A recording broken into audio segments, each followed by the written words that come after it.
Border గౌస్కర్ trophy first టెస్ట్లో team India first ఇన్నింగ్స్లో batting fail అయిన ఇండియన్ పేసర్స్ మాత్రం బౌలింగ్లో అద్దరగొట్టారు. హోమ్ గ్రౌండ్లో ఆస్ట్రేలియాను కేవలం 104 పరుగులకి ఆల్అౌట్ చేశారు. కెప్టెన్ బుమ్రా 5 వికెట్లు తీశాడు. డెబ్యూ హర్షిత్ రాణా 3 వికెట్లు తీయగా మహమ్మద్ సిరాజ్ 2 వికెట్లు తీశారు. మొదటి రోజు ఓవర్ నైట్ స్కోర్ 67 for 7తో రెండో రోజు స్టార్ట్ చేసిన ఆస్ట్రేలియా 37 రన్స్ యాడ్ చేసి 104కి ఆల్అౌట్ అయింది. Australia keeper Alex Carey Bumrah beautiful అవుట్ స్వింగర్తో అవుట్ చేశాడు. ఆ వెంటనే హర్షిత్ రాణా నాథన్ లయన్ను 5 రన్స్కి అవుట్ చేశాడు. 79 రన్స్కే 9 వికెట్స్ కోల్పోయిన ఆస్ట్రేలియా ఒక 5 అవర్స్లో ఫస్ట్ ఇన్నింగ్స్ ఫినిష్ అయిపోతుందేమో అనిపించింది. కేవలం 33 ఓవర్లలో 9 వికెట్లు కోల్పోయిన ఆస్ట్రేలియా లాస్ట్ వికెట్ కి 18 ఓవర్స్ ఆడారు. Mitchell Starc and Hazlewood Indian bowler సహనాన్ని పరీక్షించారు. వీళ్ళిద్దరూ కలిసి 18 ఓవర్లు ఆడి 25 రన్స్ పార్ట్నర్షిప్ చేశారు. ఆస్ట్రేలియా ఫస్ట్ ఇన్నింగ్స్ లో ఇదే best partnership. Captain Bumrah, Nitish Reddy, Washington అందరికి బౌలింగ్ ఇచ్చిన ఫలితం రాలేదు.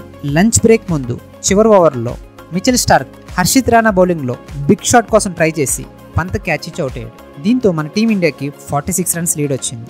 టీమిండియా ఫస్ట్ ఇన్నింగ్స్ లో 150 రన్స్ ఆల్అౌట్ అయ్యాక ఎవరో మనకు లీడ్ వస్తుందని ఎక్స్పెక్ట్ చేసిండ్రు. 46 రన్స్ లీడ్తో సెకండ్ ఇన్నింగ్స్ స్టార్ట్ చేసిన team India KL Rahul and Jaiswal అద్భుతంగా ఆడారు. పర్టికులర్లీ జైస్వాల్ ఏ లెంత్లో ఫస్ట్ ఇన్నింగ్స్లో అవుట్ అయ్యాడో ఆ లెంత్లో ఆస్ట్రేలియా బౌలర్స్ చాలా బాల్స్ ట్రై చేశారు. కానీ జైస్వాల్ ఆ బాల్స్ని డ్రైవ్ చేయకుండా మంచి టెక్నిక్తో డిఫెండ్ చేశాడు. మరోవైపు కేఎల్ రాహుల్ కూడా ఫ్రంట్ ఫుట్ అండ్ బ్యాక్ ఫుట్లో చాలా కంఫర్టబుల్గా ఆడి రన్స్ చేశాడు. రెండో రోజు ఆట ముగిసే సమయానికి టీమిండియా వికెట్ లాస్ అవ్వకుండా 172 రన్స్ చేసింది. యశస్వి జైస్వాల్ 90 రన్స్తో నాట్అవుట్ ఉండగా కేఎల్ రాహుల్ 62 రన్స్తో నాట్అవుట్గా ఉన్నారు. వీరిద్దరూ 346 బాల్స్లో 172 రన్స్ ఓపెనింగ్ పార్ట్నర్షిప్ చేశారు. దీంతో మన టీమిండియాకి 20 years తర్వాత ఆస్ట్రేలియాలో ఓపెనింగ్ పార్ట్నర్షిప్ 100 రన్స్ వచ్చింది. రెండో రోజు ఆట ముగిసే సమయానికి టీమిండియా 218 రన్స్తో లీడ్లో ఉంది. ఈ రోజు ఇన్నింగ్స్లో జైస్వాల్ 2 సిక్స్లు కొట్టడంతో మరొక కొత్త రికార్డుని తన ఖాతాలో వేసుకున్నాడు. టెస్ట్ మ్యాచ్ల్లో ఒకే క్యాలెండర్ ఇయర్లో ఎక్కువ సిక్స్లు కొట్టింది న్యూజిలాండ్ ప్లేయర్ మెక్కలం